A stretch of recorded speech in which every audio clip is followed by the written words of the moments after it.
Now on the Fanatic Forum, we have the next chapter in the Fanatic Favorite series here. We got a pair of unconventional musicals. Very loose fitting term there, but nonetheless, they fit the term. I'm going to introduce you to Eddie and the Cruisers from 1983 and Baby Driver from 2017. If you've seen these, I definitely want to hear your comments, but if you haven't, sit back and relax because we got some cool stuff to talk about here. We're going to do that right after this.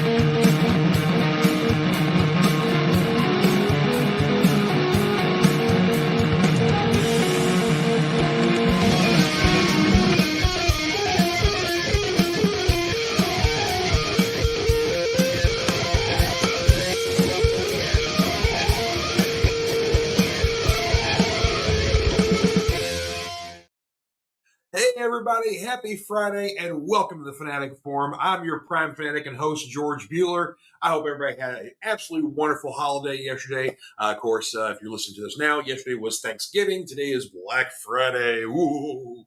Anywho, I hope you guys had a wonderful holiday. If you didn't get to celebrate yesterday, if you're going to celebrate later this weekend, I hope your holiday is great with your family there. So whatever you do, however you celebrate it, hope you have a good one there. So, man, I had a fantastic one. Michelle and I, close to 15 years now, we have celebrated at home by ourselves. Every now and then we'll have some guests. So this year we were graced by my junior fanatic, Seth Moore. So lovely having him over. So we hung out, watched some movies, had some great food, chilled out, and, you know, then basically he left. We all took a nap. Yeah, just a great day though. It was wonderful to share the holiday with my buddy. So, anywho, got one recommendation. Of course, we're talking some other movies, things I are favorites of mine, movies I grew up with here. But I've got one I definitely want to share with you guys that's brand new. If you all have the Peacock streaming service, or if not, you can basically get this one for cheap, whatnot. There's a hilarious movie. If you're familiar with the current cast of SNL, the Please Don't Destroy guys, who the guys who used to basically do separate video skits, just funny bunch, very absurdist kind of humor, kind of on the nose stuff, great delivery and speed of delivery, sort of thing like that. Well, they have their first feature length film, and it's streaming currently on Peacock, called Please Don't Destroy: The Treasure of Foggy Mountain. This is very much kind of in the similar vein of like a Without the Paddle or Up the Creek or something like that, where you got, a bunch of guys, they're kind of a bit of losers. They're looking for some direction in life and they go off in search of this treasure, in a nearby wooded area that, near where they live, sort of thing like that. And then, of course, things ensue from there.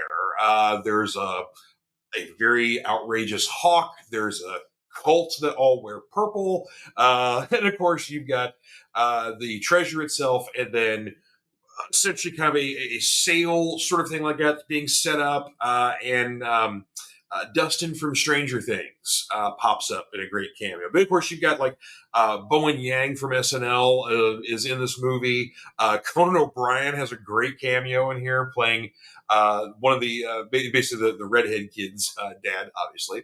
But just like I said, just a scream movie.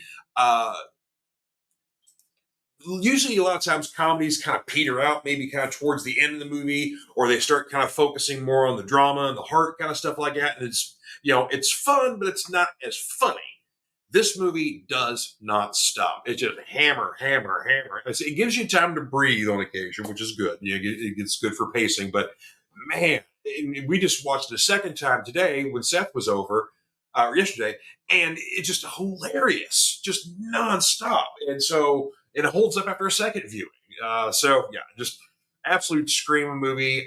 It's under 90 minutes, so it's nice and short. Doesn't stay too long, but yeah. If these guys keep doing more movies and of course more sketches on SNL, please sign me up. But yeah, just hilarious stuff here.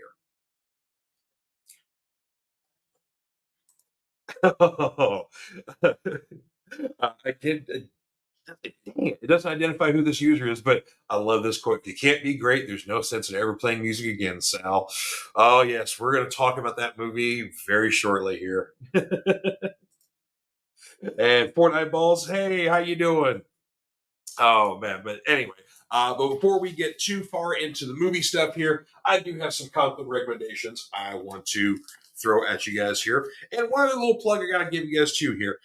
If you are not familiar, you hopefully you are familiar. If you watch Fanatic Forum, you know about the Back of the Cereal Box podcast, which is kind of like the flagship of our whole little podcast network here. But hey, very happy early anniversary to the Back of the Cereal Box podcast. They're turning 3 tomorrow.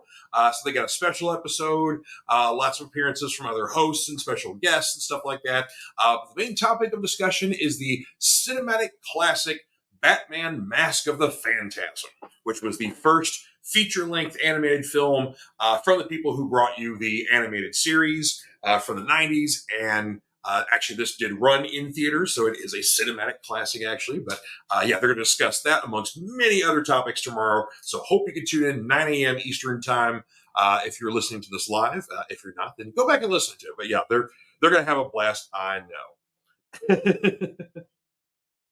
That Facebook user said even love part 2. So I got to see who this. I can't tell who the Facebook user is here. So let me know what your name is so I can, at least identify you. Spider-Man says, never gonna get you up, never let you. Oh, okay, yeah. And now we're referencing Baby Driver. I love it. Thanks, guys, for tuning in. All right. Well, first off, got a couple of new comic book recommendations to share with you guys here. The stuff that came out this week. So if you haven't tuned into the Fanatic Forum before, this is typically what I do here, where I'll give you guys some new comic recommendations, and then we get to the subject at hand here. So got a couple of awesome DC titles to share with you guys here.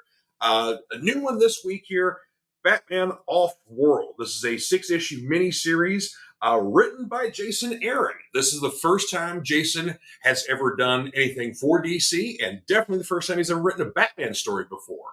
But this was a blast. Basically, it takes place early in Batman's career, so he's maybe a couple of years in right now.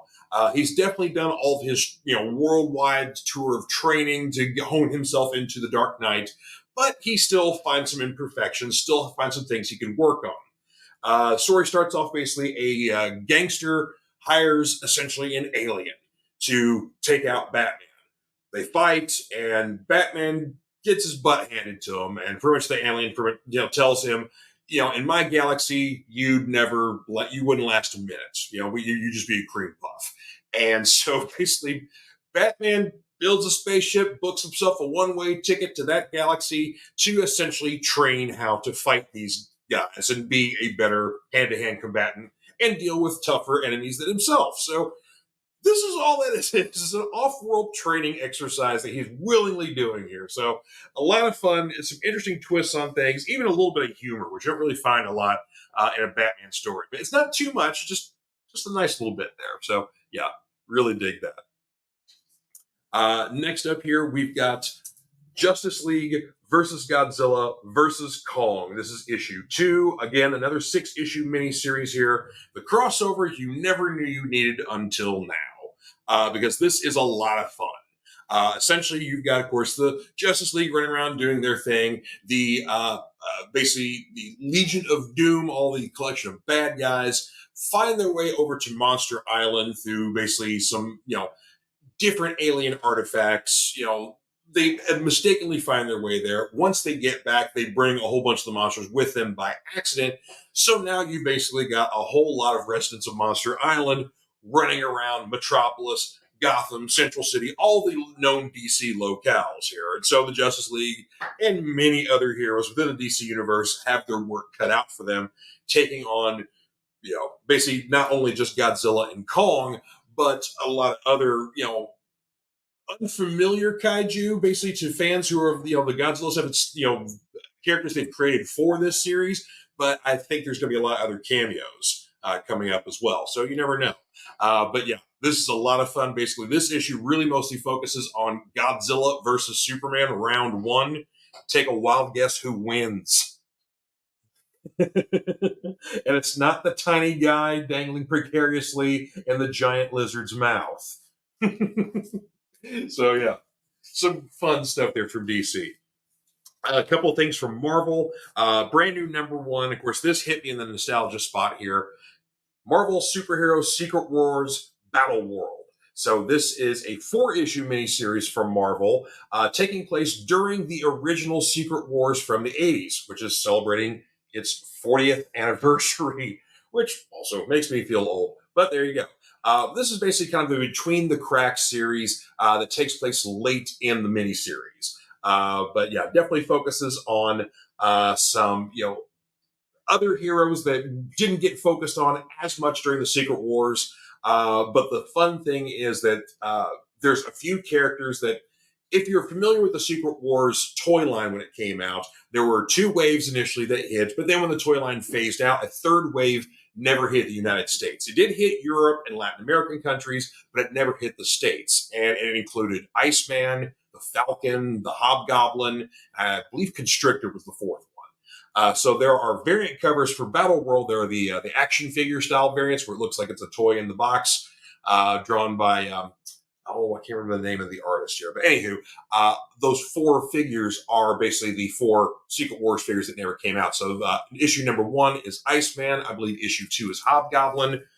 So yeah, just a nice deep cut for us old school Marvel fans there. But nonetheless, a fun series. Tom DeFalco is writing it, who wrote the original Secret Wars. So that's even more of a homecoming. Next up, the Incredible Hulk issue #6. This is the Philip Kennedy Johnson run of the book here. Nick Klein on the art. This has been an absolutely killer run here. Kind of taking some of the elements of Al Ewing's Immortal Hulk run, where you basically got a more monstrous version of the Hulk. Different aspects of him are kind of discussed and whatever else. There's definitely conflict between the Hulk and Banner, where they're inhabiting the same space, but they do not currently get along. And so, yeah, that's been a lot of fun. A new writer essentially is introduced in this series here. This is not Johnny Blaze, Danny Ketch, anybody familiar here. This is an all new character.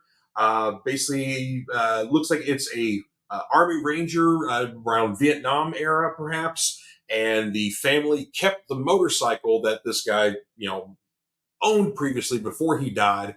But apparently, when danger is near, when there's some monsters lurking around, which apparently there are in this particular area of the country they live in, this bike comes alive, and you have this new rider here. So we don't know who he is just yet here, but an interesting take there, especially if you're a Ghost Rider fan there. So a new rider introduced entirely. Next up, a couple of indies to share with you guys here. I've talked about this series from the beginning as just being fantastic, a lot of fun. Harriet Tubman, Demon Slayer. This is issue 3 coming to you from Massive and Whatnot Comics. Again, this is kind of very much like the Abraham Lincoln Vampire Hunter, novel, or those kind of like twisting of history sort of thing like that. This is literally the Harriet Tubman we know from the Underground Railroad, but she also happens to be really good at killing monsters. And not, it says Demon Slayer, but she's been currently dealing with a lot of vampires. We have werewolves we know in this area, but apparently there's one big bad that's introduced at the end of this issue here, which has finally taken note of Harriet's undercover work here as basically a monster hunter. And seems to take a bit of exception to it. So not quite sure what he is just yet, but definitely a force to be reckoned with. And also a new character is introduced in this issue, Harriet's son, an adopted child, which kind of comes as a surprise to the other people she's trying to liberate from their current slave owner. Basically, her son's white. So she's got a couple of adopted kids, and not all of them are black. So it's some interesting stories behind some of these characters as well, but they're definitely learning from their adopted mother of how to properly dispose of monsters here. But yeah, so 3 issues in. This series has been a blast. Highly recommend picking this up. Last but not least, definitely a book that needs no introduction because it is hotter than hell right now. Image Comics' Universal Monsters Dracula, which is written by the great James Tynion IV and drawn by the equally great Martin Simmons. This is an adaptation of the classic Universal Monsters Dracula that we know and love from the 1930s. with some different interpretations of the characters, some lengthening out of events where not everything is so neat and tidy and quick. They kind of expand on a few different points here and there. The front cover here has got Dracula embracing Renfield. The way Martin Simmons draws Renfield in this book is just absolutely terrifying.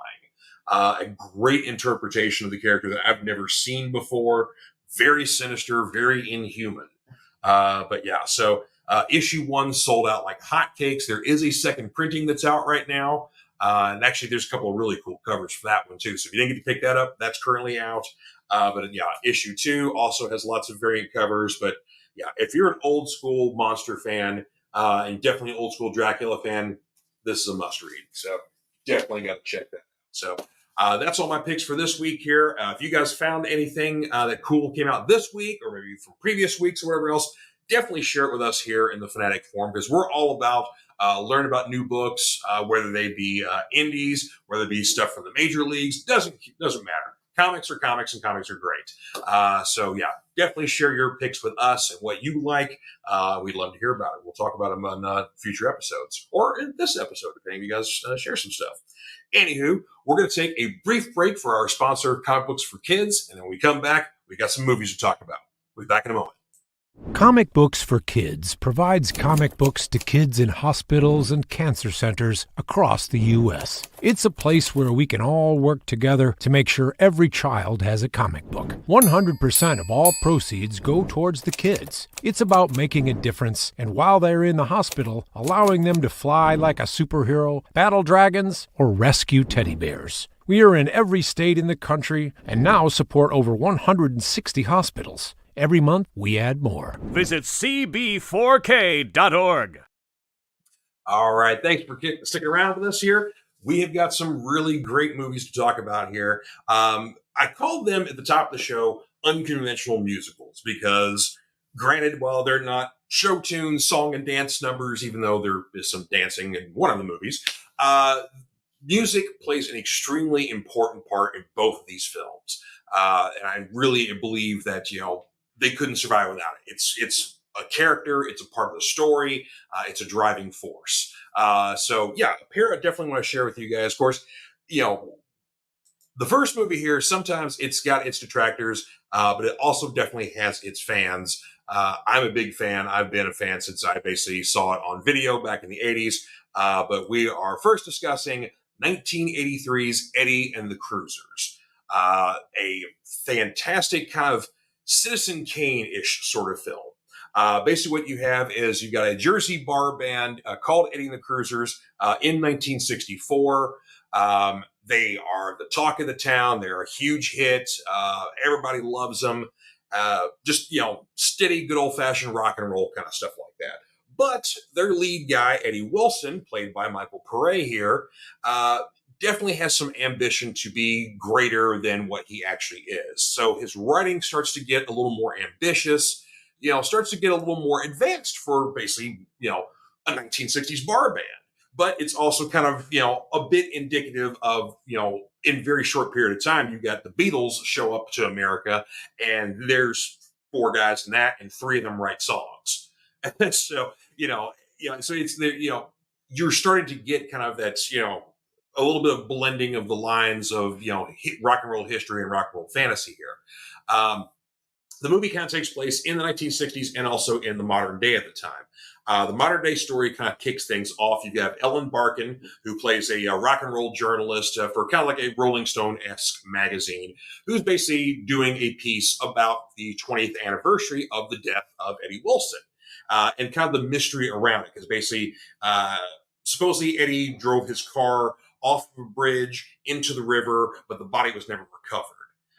And also it was during kind of a recording of a upcoming record, and it was controversial because the label hated it. They wanted more of the old stuff, and Eddie was about the new stuff and kind of changing and pushing forward, pushing the limits a little bit more of what 1960s rock and roll was about. And so there's a little bit of a mystery around there. So you get the search for Eddie, these missing tapes of this recording session, so on and so forth here. And while she's trying to track down the surviving members of the band to interview them to see what they can find out. There's also kind of this ongoing mystery of, is Eddie still alive? And again, where are these supposed tapes? The cast is rounded out by Joe Pantoliano, who plays the band's manager. You've got Tom Berenger, who's kind of seems to be kind of the lead guy in the modern day stuff. Then when you go back to the '60s, you got Michael Pare, who plays Eddie. Tom started out as kind of the bartender, you know, the kind of the gopher of the bar they're at, and then ends up kind of endearing himself into the band, and then making his way into the band as a piano player, and also helps out a little bit with the lyrics as well, because they dub him the Word Man because he's basically reads, I guess. So when you flash forward into the modern day, Tom Berenger is a high school teacher teaching English. Kind of forms a bit of a rapport with Ellen Barkin's character, but at the same time, he's reluctant to talk about the whole history of Eddie and what happened with the band and whatever else, because basically it's painful. There were some great times of them playing shows and having a wonderful career, and then basically there's that infamous recording session, and then Eddie's death and disappearance. So obviously a lot of history there. They end up finding other members of the band, so on and so forth. The tapes are found, and first there's kind of this whole thing of somebody maybe posing as Eddie, and then it turns out there's I don't want to spoil anything too further for the ending there, but things are somewhat resolved as our story goes and made peace. But then we have an ending of maybe, just maybe, Eddie still might be alive. Flash forward 5 years later to 1988, and we have Eddie the Cruisers 2, Eddie Lives. So yes. But the first film, granted, I do enjoy the second film on a certain level, but the first film really is the heart of the whole thing. It is actually based on a novel. Trying to see if I can find I can't remember the name of the writer. I'm sorry, but yeah, it is actually based on a novel by the same name. It follows the story of the movie pretty well, because the director Martin Davidson really liked the script, loved kind of the whole kind of history of like the last 30 years of rock and roll up to that point. This is talking about the 80s again. And really just wanted to tell a story about what he felt about that music, and what, could have been, possibly for these guys. Inspiration, of course, for this group, they were talking about maybe a Dion and the Belmonts sort of thing like that. But ultimately, a lot of inspiration came from Bruce Springsteen and the E Street Band for how this band was going to look, how they were going to sound. And interestingly enough, Southside Johnny, who basically is a friend of Bruce Springsteen, kind of came up with him in the Jersey bar scene, but he kind of stayed in Jersey. He had a good number of hits back in the day and has some, still a strong following, is still running around doing his thing.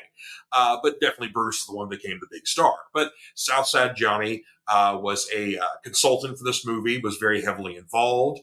Kenny, I can't remember his last name. Anyway, a member of Jay and the Americans, was also part of the consultant group on this. So they had some really good, pedigree in here of people that knew what they were talking about with, rock and roll, how things went, how they loaded stuff in the trunk, whatever else. Some interesting things is Matthew Lawrence, who is who plays Sal, the bass player for the band, actually learned how to play bass for the movie, and just basically practiced like hell during the film. So basically by the time they would do the scenes, he was actually really good. So that's really him playing. He's not being dubbed or anything like that. That's truly him playing. Same goes for Tom Berenger. Tom Berenger had zero experience on a piano, didn't take any lessons, but basically just kind of played around, rehearsing, when he knew he had the role, that sort of thing like that. And by the end of the film, again, was a decent piano player, kind of just for a specific sort of thing like that. If he's going to play any classical music anytime soon. I'm not sure if he's kept up with it or not over the years, but for the role, he definitely hit it up there. Also, the great thing, too, is that the band really rehearsed heavily together with their performances before they would do scenes. Even had a couple of mock concerts before they were actually shooting, and in doing so, they actually became a band. They really, came together and made something magical. So that was, really kind of special about it, about the first film, was that, though they were playing a fake band, they actually became somewhat of a real band. Uh, Interesting thing, though, is that when the film did come out in the fall of 1983, they originally wanted to have this for a summer release. So basically, kids could go see this movie, teenagers. And they ended up not getting released in the this fall. So unfortunately, this was, basically, or it was released in the summer, ended up being released in the fall. So didn't do too very well at the box office. 9 months later, the soundtrack for Eddie and the Cruisers, which was done by the band John Cafferty and the Beaver Brown Band, they were chosen because of their sound. They kind of thought that, the producers and directors thought this is the sound we want for Eddie and the Cruisers. So while John Cafferty and the Beaver Brown Band had not hit their big stride just yet, Eddie and the Cruisers was their break, because literally 9 months after the film had come out, the soundtrack picked up. On the Dark Side, I think, went to number 17 on the pop charts. Tender Years hit, I think, like 30 or 31 on the U.S. pop charts. So, suddenly the soundtrack is now doing aces. People are watching the movie on home video, or it's hitting HBO.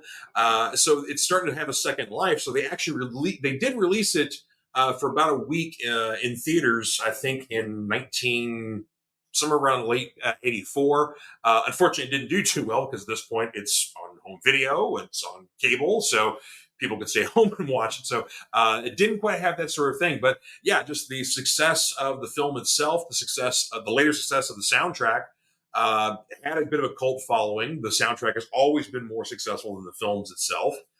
So yeah, it just kind of an interesting little history about that there, and how the thing was received.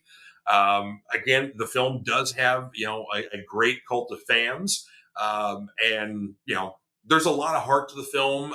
Eddie's character is, you can feel his ambition. You really know he wants to push the limits and start writing, deeper songs, and not just about, riding in cars and picking up girls and, sort of thing, dancing and, stuff like that. But, the conflict that he has with Sal, his bass player, as the, quote we had earlier referenced, is that, yeah, we get, a bit more of, a conflict of ideals, and kind of that's what, starts some of the conflict within the band itself, within the record company of the band, when they're trying to do this infamous record soundtrack, or second, session they're doing. So yeah, just some great little behind the scenes, some great mixture of, how sometimes bands would interact with each other, how sometimes you would have conflict. So yeah, there's a lot of reality, a lot of heart in the film, and again, classic soundtrack. You can't beat it. They even did a second volume of like some outtakes, things that didn't make it on the first one.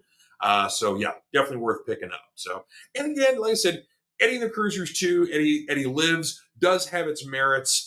Some of the songs are really good, some are not. It feels a lot more dated because of it being so late in the 80s. The young guys he picks up for his band looks like it's basically, a Def Leppard cover band. Sort of thing like that. So just the big hair and so Eddie and the Cruisers 2 feels a little more dated than, ironically, than the first film. But yeah, I still highly recommend picking those up. Not sure if either film is streaming right now, but yeah, so it's definitely worth checking out here. So a couple other comments. Mrs. Fanatic has joined us. Hello, dear. Good to see you. She's saying hello, Mr. Buehler. We need to have Mrs. Fanatic back on the show here. We need to do another book report here. Bill Doris is joining us here from the Smokes and Road Beers podcast. Hello, sir. Better soundtrack, Eddie and the Cruisers or Purple Rain? Ooh, you're going to make me do that, aren't you? It's really got to come down to your taste, man. I mean, it's like, I really love the music for Eddie and the Cruisers. I grew up with that, and I grew up with Prince too. So yeah. Gosh, you know what? Honestly, I'm gonna have to go with Eddie, because there's other Prince stuff I like more than what's on the Purple Rain soundtrack that came before and after Purple Rain. So I'm gonna have to go with Eddie and the Cruisers there. So, all right, Bill, put me on the hot seat on my own show. And Mrs. Bueller is saying that she's halfway done with her most recent read, so yes, we will definitely have to hear about it. So, all right. So, second film here, definitely, like I said, falling under the unconventional musicals here. A film that music is basically another character in the film. Excuse me, water there. An extremely important part of it. I am talking about 2017's Baby Driver. This is directed and written by Edgar Wright, who we know from Shaun of the Dead, Hot Fuzz, World's End, the Sparks Brothers documentary, which I absolutely love. But yes, this was a film that he has essentially had brewing for, at the time, about 20 years. Of course, it's, a little bit older now. Actually, getting close to getting closer to 10 years old. That's crazy. But yeah, this is a film he has had brewing for a while here. This is the story of Baby, who is a driver for bank robbers and such like that, criminals. He is definitely in tune with his music. He's constantly having earphones in because a childhood accident has caused him to have major tinnitus. So he's got a constant loud ringing in his ear that really only having some earbuds in will drown that stuff out. In doing so, music has become a huge part of his world, and as we see in the film, aside from all the jobs and the bank robbery and the action and the car chases that are fantastic, the music in the film is all over the world. It dictates the pace of what people are doing, how they're moving, how fast the bullets are coming out. Sometimes lyrics from the songs in different scenes will appear throughout the streetscape, and you just kind of have to keep an eye out for some things like that. But it's just, and they happen in very natural ways. It's nothing forced or anything like that. This is definitely a film that's got something for everybody. There's a lot of heart. There's comedy. There's definitely a lot of action and car chases in here. There's some romance as well, and just an outstanding, diverse soundtrack. You start off with the John Spencer Blues Explosions, Bell Bottoms, a song that I just, off the record, Orange, which is a 90s classic, in my opinion. But when Edgar Wright heard that song first released in the 90s, he's kind of just, really letting it, kind of run around his head, and realizes that this would make a great car chase. And so he had that idea in his head. So that opening scene that is to basically alluded to the pace of Bell Bottoms, where you see this fantastic car chase and bank robbery and getaway and all this sort of thing like that. That whole scene has been in Ed's head for a very long time. There is a great vision and direction in this film, and it's very clear what they're doing, the world they're kind of inhabiting in. Because though Baby is technically a criminal, he is doing criminal things here. He's a good dude. He's got a foster dad who is now blind and getting elderly, and so he's taking care of him now. So vice versa. He meets a young lady, falls in love. So just he's living a life. He's a good fella. But yeah, he's caught up in this world of high crime here, and tries to get out. But of course, things go awry, as they typically do in these kinds of films. So it's definitely a struggle and a fight to get away from this life. Eventually, Baby does, but not without some sacrifice in the end. But we get overall a great ending, and a just like I said, it's just one of those movies that just makes you feel warm and fuzzy on the inside when it's over, because you just know you just watched something fantastic. Like I said, there's about 3 or 4 scenes in the movie that are just some intensely choreographed car chase scenes. I mean, we're talking like John Wick level kind of stuff here, folks. I mean, there's just outstanding stuff. Great action choreography as well, especially like I said, when literally there are gunfights in time with the music. So, but of course, like I said, you have John Spencer Blues Explosions in there. The original Harlem Shuffle song that Rolling Stones covered in the 80s plays a big part in there. I think it was that Elmer and, I can't remember the name of the duo that did Harlem Shuffle. It's like Elmo and Johnny or something like that. But anyway, But trying to think what else. Beck has got a big song in there. Simon and Garfunkel, The Damned are in there. One of the best uses of "Neat, Neat, Neat" I've ever seen, ever. That song's been in some movies, but it's just like, yeah. So it's really, very strongly curated for how the music is worked in the film, how it plays a part in things, whatever else. So it's almost kind of like watching a Tarantino film where the music becomes so much a part of the storytelling, so much a part of the film that it can't live without each other. But yeah, so like I said, it just, if you have never seen Baby Driver, because it did well enough, but it was kind of one of those that kind of fell under the radar. It wasn't like a huge box office smash, but I've never heard anyone say a crossword about this movie. But you got Ansel Elgort, who plays the titular baby. Kevin Spacey's the crime boss. He's nice and sinister in this movie, but also strangely likable. Lily James is the love interest. Eliza Gonzalez is a femme fatale, part of the bank robber group here. John Hamm is awesome in this movie. I want to see more sinister, like bad guy roles from him because he's at times very charming in this movie. Because I mean, he's John Hamm, because even with a heavy 5 o'clock shadow and looking a little rough around the edges, he's still pretty charming. But he's really good at playing a bad guy when he wants to. And then, of course, Jamie Foxx is fantastic in this movie. You don't really get a lot of Jamie Foxx in this movie. That's why he's kind of the and Jamie. But he's got some scenes that in the latter half of the movie start coming in here. But yeah, just an outstanding movie. Just a great world that that Edgar crafted for this. And like I said, you could definitely tell he's thought about this movie a lot. There's a lot of great behind the scenes on the DVD Blu-ray set that's out.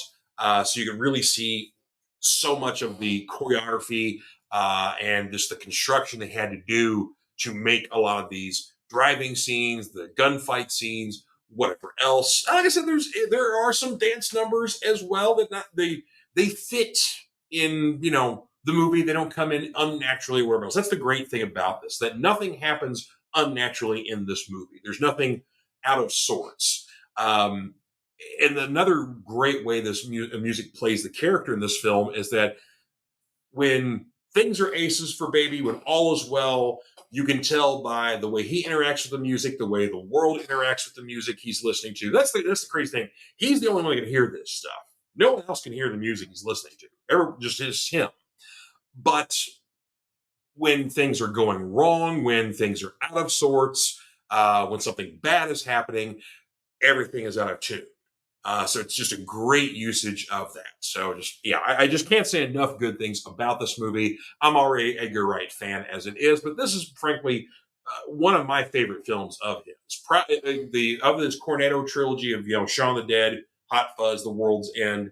Hot Fuzz is probably my favorite film of his, period, just because I love action films, and that movie hits so many great points on there. Taking nothing away from Shaun of the Dead, I absolutely love Shaun of the Dead. And it's a movie I've seen tons and tons of times, but I don't ever get tired of it. But yeah, Hot Fuzz hit some great points for me, and it's just an absolute blast of a movie.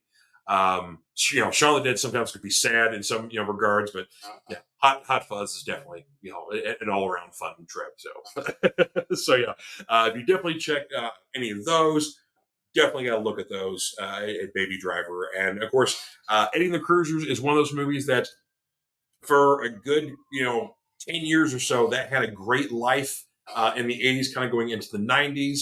The soundtrack has had a life of its own that's lasted far longer than the movie has. But yeah, if you've never seen that one, I highly recommend checking that out. Like I said, it's a great kind of, Citizen Kane sort of musical sort of thing. You got an investigation of what happened to Eddie, what happened to the tapes, what happened in that session, sort of things like that.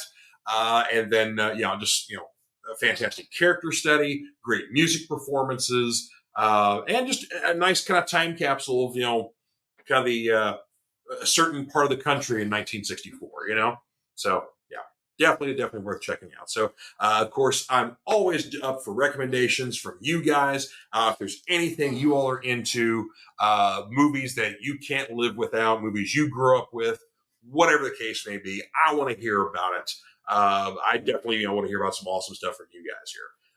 Next week on the Fanatic Forum, we are continuing our series of Fanatic favorites, and we're going to delve a little bit into horror. I know I talked a lot about horror movies during Halloween, but we are going to do some comedy horror. So definitely something that's not scary whatsoever, that are, in my opinion, laugh riots, sometimes for all the wrong reasons, but sometimes for the right reasons. So the two films we're going to talk about next week are Attack of the Killer Tomatoes and The Stuff.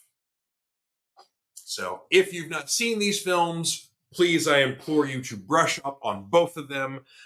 If you have, I definitely want to hear your thoughts on those. So we're going to talk about those two, and I'm sure a whole lot more. So once again, I'm going to say, please check out Back of the Cereal Box podcast tomorrow morning. If you were listening to this on November 24th. But yeah, on November 25th, they're celebrating their third anniversary, 9 a.m. Eastern Standard Time. So going to be lots of friends stopping by, lots of fellow geeks talking about the utmost classic of Batman, the Mask of the Phantasm, part of the animated film series that came from the Batman, the animated series from the 90s. So an absolutely outstanding animated film and outstanding Batman film all around. So hope you guys can tune in for that. And also hope you guys can tune in next time on the Fanatic Forum. Don't forget to like, share with your friends. All are welcome at the table here. I want to hear what you guys love, what you all are into. Yeah, that's what I love about sharing on the Fanatic Forum here. I share my stuff with you guys. I want you all to share with me as well. So you all have yourselves a wonderful Thanksgiving weekend. Enjoy time with your family and your friends. Eat food, be merry, be safe, and we'll see you all next time on the Fanatic Forum. Take care, y'all.